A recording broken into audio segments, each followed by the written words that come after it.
cancer does not discriminate. Whether you're young, middle-aged or old, it comes to each one of us, whether we like it or not. It's not a choice that we make.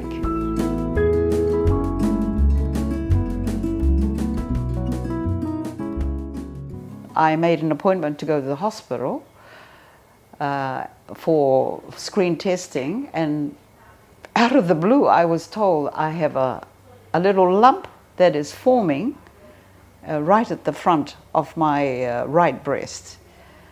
And later on they also reveal that the lump is very aggressive, meaning that it's growing very fast, that I need to be referred to New Zealand for further tests and further diagnosis in case there's things not quite right. But there was 5 other ladies that went with me.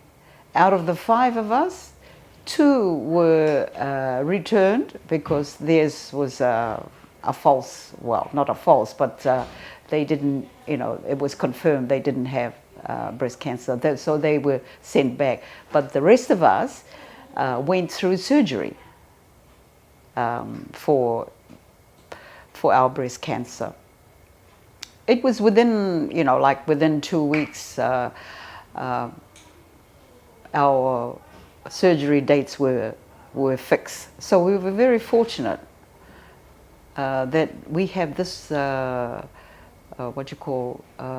relationship with the Manukau District Health Board, because we went to the Manukau Super Clinic. That's where the breast cancer unit is. That we were able to, like we live in New Zealand, so we had that privilege of being able to be seen without having to wait in a queue. We left here, I think, about September the 11th, and 4 weeks later, I was in surgery. We didn't have to wait very long. I had my surgery, and I had until November to be cleared to return home. After the surgery, I think it was 2 weeks after surgery, 2 or 3 weeks, they told me that I have to wait and to see whether there's any other thing that they haven't done or that needs to be done before they can release me to come back to Rarotonga. It was so quick. I was so grateful that I didn't have to be sitting around, but it gave me an opportunity to recollect myself and spend time with my children who were in New Zealand at the time. And I was very fortunate to have a very supporting family in Auckland. My sister is very, very good when it comes to things like that. She's well organized. She takes me, she runs me there all the time. No hassle at all. And we stayed with them, and it was just unbelievable, that kind of support. But I think that makes a difference when you're trying to recover. I have known other people that, because where they stayed, because they couldn't afford to stay in a private accommodation, they had to go and stay with families. And that's hard. That's hard on some of them.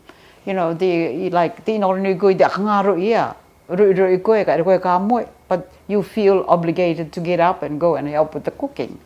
Things like that. Little things like that. It means a lot. It means a lot. So I was very fortunate in that respect that my sister gave me that support throughout our stay in New Zealand. We were in New Zealand for almost 3 months. When I went back for my final checkup, before I was allowed to travel back home, the doctor said to me, "You're a very lucky lady. You don't require further treatment," meaning I don't need to go through chemotherapy. I can go back to New Zealand within 12 months. They want to have another checkup on me after 12 months. If everything's okay, I can just do my checkup here with our mammogram program, annual program every October. That's the way it has been since 2010. Now the key here is early detection. Because I was diagnosed so early, I mean, they found out it was just starting, and I was able to do something about it. It didn't escalate to a dangerous level. So I was able to, you know, to get it done. Although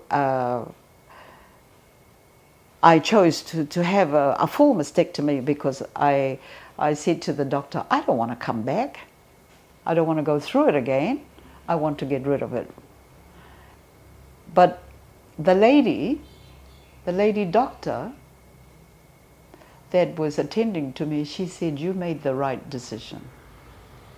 She said, some people, they fear losing their breast and they don't want a partial, a full mastectomy. They want a partial. I said, I don't want a partial. I want a full mastectomy. Although they said, because if they told me, like if it's in the front, right in the front where the nipples are, it's easy to take it off. But if it's close to the chest, it's very difficult because they have to scrape it, to scrape the walls to make sure they got every cancerous cell out. And of course, I was also blessed because it hasn't spread into my lymph nodes. That was another blessing for me, that everything is contained in this one little lump that was caught in time. For breast cancer, it's no longer a feared disease.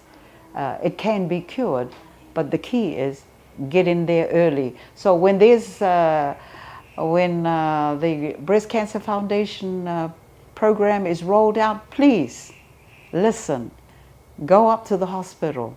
I even offered our president that if we lack transport, I have a van, I can go out and pick up a lady or ladies, take them up to the hospital. I think having someone who's been through that process will give them that confidence and not be mataku, you know? Like I said, it's like a death sentence when you're told that you've got breast cancer. But no, you have to dispel that thinking and you know, just go with your instinct, go to the hospital, get tested, listen to, even the doctor told me, when you go to New Zealand, if the family say to you, oh, don't go back for that, go and have a Maori medicine. No. Stay with your doctor at the clinic. Take their advice.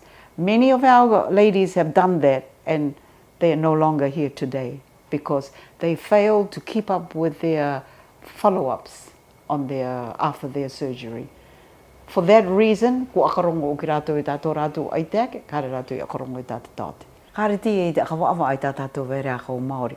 Me tuku i a tātou i roto i te rima o te tāte, ko te advice te a te tāte i runga i tō tātou aremaki. Me ere ko tātou ki nutirere, me karanga mai te tāte, o ki tātou ki ko i aia, e te iri ara, e mea te ora, e o ki tātou. Te ta i aronga ki tea mai e, kare uki ana kore i te tāte, te ere rei te kai vera kau Māori i tō rātou family e re ngorira e pati anga akati e a tātou ki akapera e tuatau rai e te tai tā tātou e akano no te kai tā tātou vera kau Māori. Ki o tiana tāte o tāte rapakau onga i a tātou, ka ere atu e tātou ka kai te tā tātou vera kau Māori.